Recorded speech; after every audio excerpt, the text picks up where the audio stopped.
we make work for us? Dr. Nick joins us with more. It's a good question. Well, I read and I research a lot of stuff about work because I'm fascinated with why people, 70, I think I read somewhere, high number of people hate their work. I know. And a lot of the stuff that I read always talks about, okay, what do we do to get out of it? And I just was thinking, Whitney, it's a valid question to say, how can we make it work? Yeah. But at least check with some of the important factors before we just decide to jump ship. Right.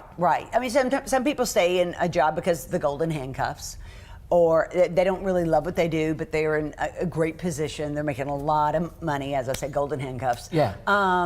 Or they're afraid of change. Afraid of change. But so what can we do without changing jobs? Well, if I may just quickly put it in a context and just make my own kind of assumptions here, which it might be helpful. I think that we need to value work even more than we do. It's a third of our life. Okay. And even when we're retiring from something, that doesn't mean we're stopping our work. The retired guy at 70 who's now home every day is working to make housework.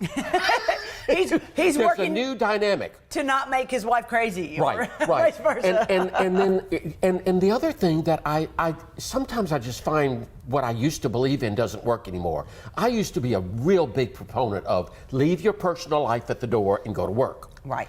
I've come to realize that you can leave. There's a lot of truth to that, but the reality is that if I'm looking through life, with a half glass full. Okay. If I'm a negative person, if I'm a chronic complainer, if I'm just not happy in the evening, I'm taking that to work. I'm taking that attitude to work. Right. So it's not. So one of the questions might be, am I the problem? Am I just always looking for the worst, changing it and maybe becoming bitter?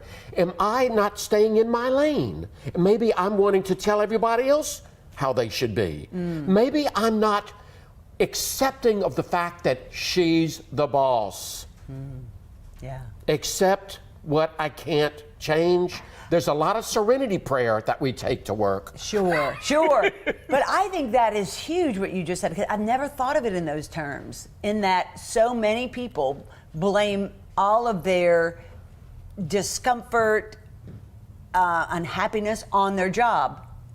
It may have nothing to do. Everything in their life isn't working for them.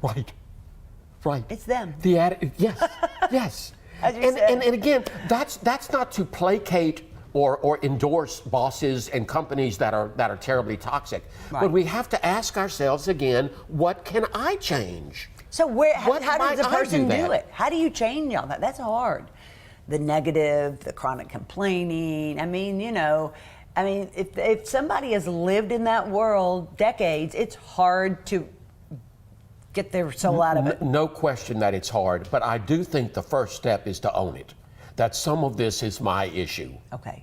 And then that's when you're able to start reflecting honestly with yourself, hey, I really do complain a lot.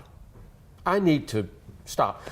Maybe I'm not as focused on work. Maybe part of the problem is that I'm too caught up with going to the computer instead of setting goals for myself for that day. Maybe the way I change it is to wake up every day and say, I'm going to be open to everything good that happens today. That I'm going to enjoy. I'm going in with an attitude of, this is going to be a great day. Because it's either going to be a great day or it's going to be a terrible day. Terrible day. And why can't we wake up and go into it and say, going to give my best. And just see what happens. Going to give my best. I'm going to take my best in so that I can leave that day and say, gave it my best. In the 4 agreements, that's one of them. Always do your best. And again, we take in the personalizing. Don't personalize. The boss could be in a bad mood. That's right. The boss could be having problems at home.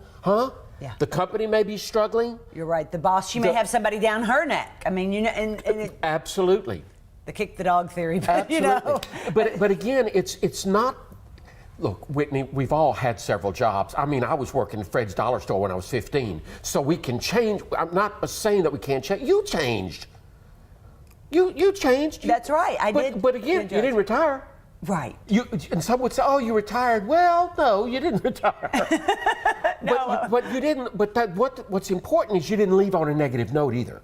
True. You, if you don't mind, No. you kind of got to the point where I just don't want to do this 3:30 every day. Wasn't that what it in the was? morning was just too wearing on me, and my soul needed more. I mean, I'll tell you, in a 2-hour newscast, there's a lot of bleed it leads stories, and this shooting and that. It just seemed like there was so much tragedy, and there's a place for that. But I'm telling you, 17 years of digesting that first thing in the morning for 2 hours, and you're kind of like, well, where is the hope in the world?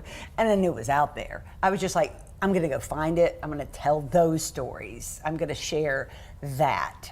Now, I definitely am not making as much money now. I was going to say that Definitely. but that's got to be into the play. If we're staying just because of the money, if that's the number one motive, we really need to check that in terms of, could I live on less? Sure. Could our family live on less? And usually the answer is yes. Right. You just have to work it out. Work with someone, doesn't matter. It could be a friend, it could be a counselor, it could be a consultant life coach.